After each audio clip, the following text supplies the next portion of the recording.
Hello guys, जैसा कि आप सभी जानते हैं हमारा steno for all YouTube channel और हमारी वेबसाइट www.stenoforall.com है। यहाँ ये इस सीरीज़ की हमारी 48 नंबर डिक्टेशन है। यहाँ पंक्चुएशन मार्क्स का प्रयोग नहीं किया जाएगा और मैं आपको बता देना चाहता हूँ कि पहले 1-1.5 मिनट तक आपको ऐसा लगेगा शायद स्पीड अधिक है, क्योंकि न्यूमेरिक वैल्यू थोड़ा ज़्यादा है। सभी डिक्टेशन लिखने के लिए तैयार रहें। रेडी?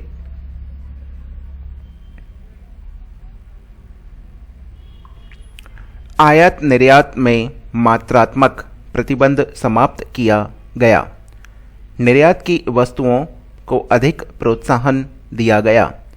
सन 1991 में निर्यातों आयातों पर सीमा शुल्क अधिकतम 300% था, जिसे कम करते करते 25% तक किया गया। आगामी वर्षों में विश्व औसत 15% पर लगाया जाएगा।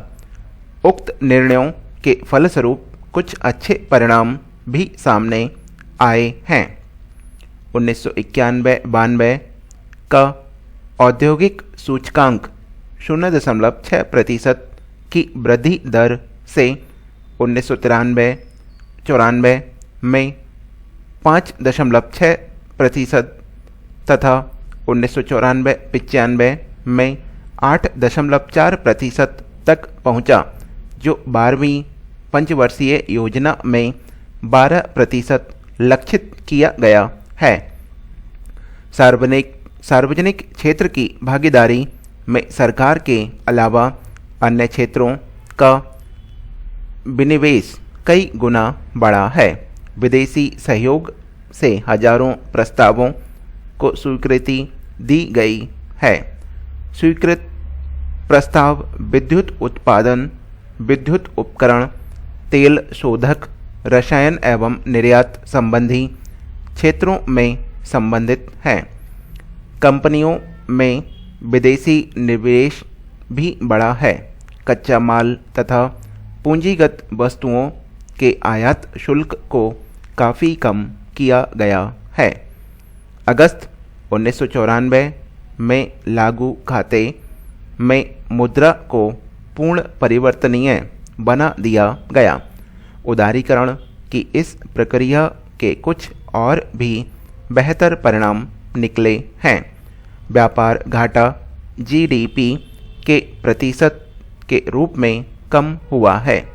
फोमा को जून 2000 से लागू किया गया है, जो एक उधार अधिनियम है। भारत में बैंकिंग तथा पूंजी बाजार का कार्यक्षेत्र भी बढ़ा है तथा बैंकिंग व्यवस्था में काफ़ी परिवर्तन किए गए हैं। इसके फलस्वरूप बैंकों की कार्यकुशलता तथा लाभ बढ़े हैं। विदेशी बैंकों की संख्या बढ़ी है। भारत की कर प्रणाली एवं कर ढांचे में भी काफ़ी परिवर्तन हुए हैं। प्रत्यक्ष कर का अनुपात बढ़ा है तथा उसकी दरों में भी कमी की गई है। भारत के विदेशी निवेश में भी बढ़ोतरी हुई है।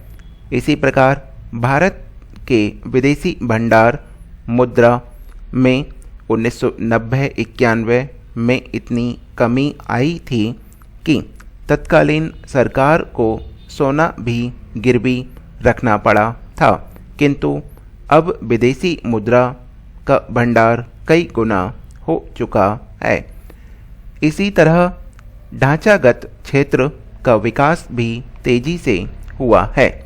पिछले कुछ वर्षों में बिजली, कोयला, इस्पात, उर्वरक, कच्चे पेट्रोलियम, सीमेंट तथा विशेषकर दूरसंचार के साधनों में तेजी से प्रगति हुई है।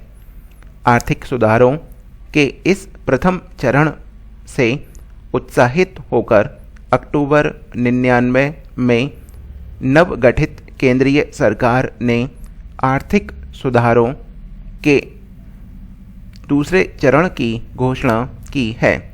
इस दूसरे चरण के आर्थिक सुधारों में विनिवेश के संबंध में अधिक प्रभावी नीति की आवश्यकता महसूस की गई है।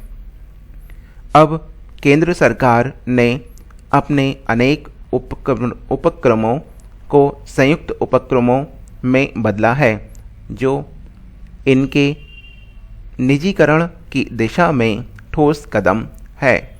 भारत में विदेशी निवेश की सीमा दूरसंचार में 74%, वित्तीय एवं हवाई अड्डे, विद्युत, सड़क, चाय, आधारभूत ढांचे, प्रिंट मीडिया में कुछ उपक्रमों। इसी के साथ ये डिक्टेशन समाप्त होती है। जो भी छात्र करना चाहते हैं कर सकते हैं वेबसाइट पर जाकर।